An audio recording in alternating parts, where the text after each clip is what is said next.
Students, good morning. जैसा कि अपन पढ़ रहे हैं तुलनात्मक राजनीति का अर्थ, प्रकृति व क्षेत्र का अध्ययन अपन करने वाले हैं। पिछली क्लास में हमने अध्ययन किया था कि तुलनात्मक राजनीति का अर्थ क्या है। आज हम पढ़ेंगे कि तुलनात्मक राजनीति के अध्ययन की उपयोगिता क्या है। जब अपन परस्पर किसी राजनीतिक संस्थाओं, राजनीतिक पार्टियों का अध्ययन करते हैं या उनकी राजनीतिक व्यवस्था, संवैधानिक व्यवस्थाओं का अध्ययन करते हैं, क्या अंतर है और क्या अंतर नहीं, तो उस अध्ययन की उपयोगिता भी है कि नहीं है। जैसे कि फर्स्ट है राजनीतिक व्यवहार को समझना, ठीक है। सेकंड है राजनीति को वैज्ञानिक अध्ययन बनाना, मतलब क्या, साइंटिफिक, है ना, जिसके द्वारा अपन कुछ घोषणाएं कर सकते हैं। व्यवहार यानी पर्टिकुलर राजनीतिक व्यवस्था में जो कोई चेंजेस हमें देखने को मिलते हैं, जो समय अनुसार चेंजेस होते हैं, वोटिंग में होते हैं, ठीक है। वोटिंग से पहले जो और परिवर्तन देखते हैं चुनाव के रेडियो का परिवर्तन, तो वो परिवर्तन क्यों हो रहे हैं, उनके कारण क्या होते हैं, व्यवहार करना है, उसका अध्ययन करना है, ठीक है।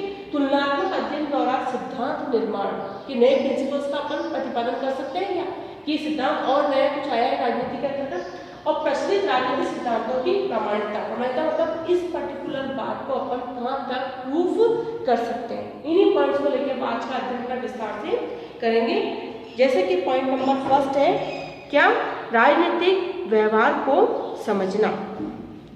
राजनीति के जब अपन बोल सकते हैं तुलनात्मक राजनीति के अध्ययन का महत्व इस बात में निहित है कि तुलनात्मक अध्ययन से देश की, बाहर के देशों की तथा अंतर्राष्ट्रीय राजनीति व राजनीतिक व्यवहार को समझाने में क्या मिलती है, सहायता मिलती है, ठीक है। और क्या बोलते हैं, राजनीति का तुलनात्मक अध्ययन विदेशों में पर्यटन के समान है। इससे विदित होता है कि किस प्रकार की विभिन्न समाजों में रहने वाले मनुष्यों का राजनीतिक व्यवहार क्या होता है, भिन्न होता है।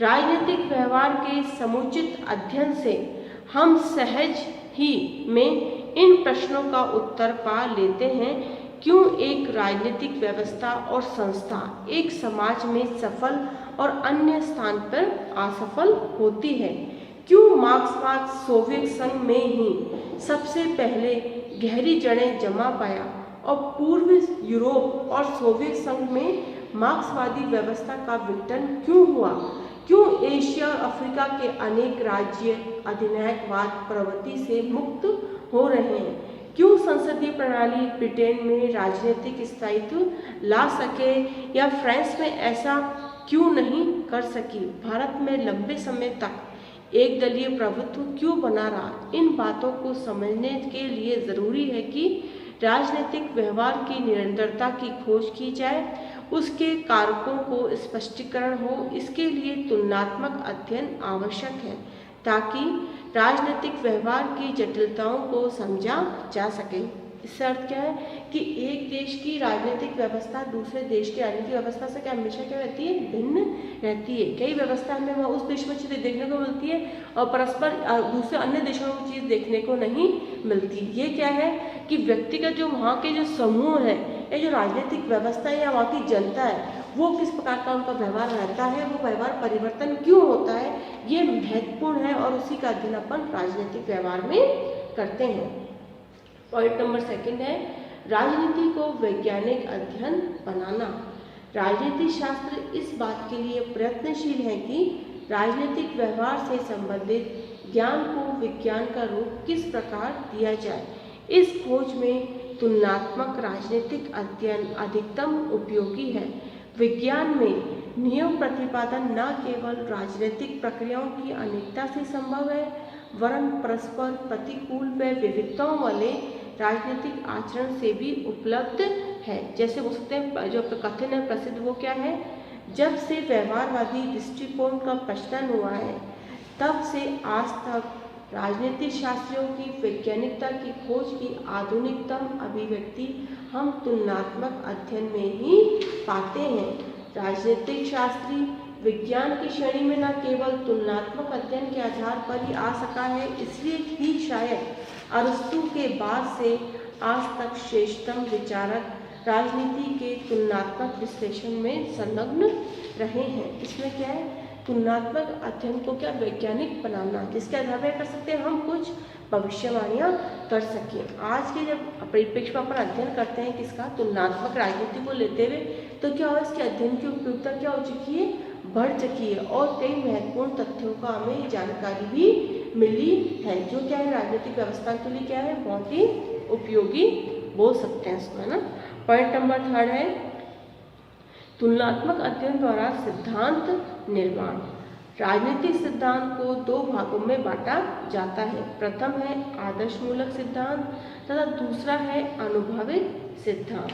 आदर्शमूलक सिद्धांत में राजनीतिक व्यवस्थाओं के बारे में कोई कल्पना मस्तिष्क में कर ली जाती है और फिर उस कल्पना को रचनात्मक रूप दिया जाता है।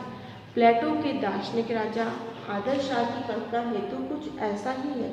इसके विपरीत अनुभविक सिद्धांत में राजनीतिक व्यवहार के वास्तविक तथ्यों को समझकर सिद्धांत का निर्माण किया जाता है।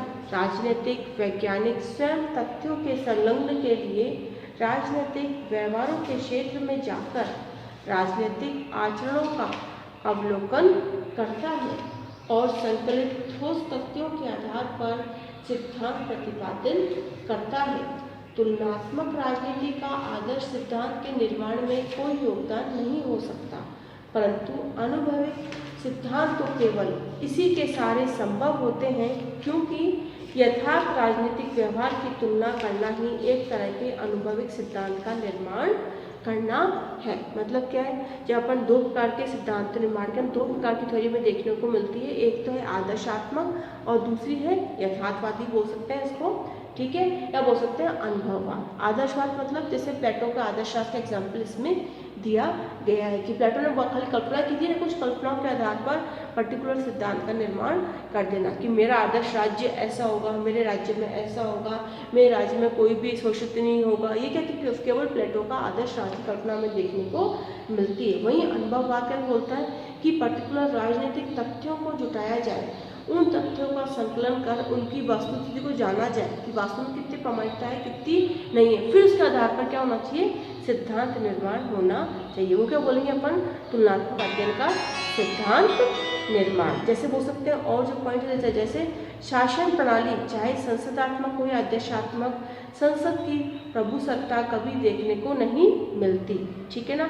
जिन देशों में निर्वाचन सरकार की प्रतिष्ठा प्राप्त नहीं होती, उन देशों की राजनीतिक व सैनिक हस्तक्षेप की संभावनाएं बढ़ जाती है। मतलब क्या है, कुछ कारण होते हैं जब हमें राजनीतिक व्यवस्था में आस्था दिखाई देती है। क्यों कि जब वो जनता के अनुकूल नहीं होती, उसके जो सिद्धांत है वो क्या बोलेंगे अपन, एक तरह से बोलते हैं ना प्रगतिशील सिद्धांत वो नहीं होते, तब क्या होता है, उन चीज़ों की उपयोगिता क्या हो जाती है, दिन पर दिन कम हो जाती है। पॉइंट नंबर 4 की बात करेंगे, प्रचलित राजनीतिक सिद्धांत की पुनः प्रामाणिकता। इससे अर्थ है कि जिसने तुलनात्मक राजनीति हमें विदेशों में सरकार और राजनीति के क्षेत्र में घटित और संभावित घटनाओं को अच्छे प्रकार से वैज्ञानिक और अनुभविक निर्वाचन करने में सहायता देती है। तुलनात्मक अध्ययन के माध्यम से हम अन्य देशों की राजनीतिक संस्थाओं की कार्य प्रणाली के आधार पर अपनी राजनीतिक संस्थाओं का अध्ययन भी कर सकते हैं कि उस पर्टिकुलर देश के अंदर, व्यवस्था के अंदर किस हिसाब से वह कार्य हो रहा है। फिर बात करेंगे तुलनात्मक राजनीति। तुलनात्मक विभिन्न राज्यों की शासन पद्धतियाँ, उनकी ऐतिहासिक भौगोलिक दशाएं, सामाजिक, आर्थिक, राजनीतिक संस्थाओं आदि विचारों से निर्धारित होती है।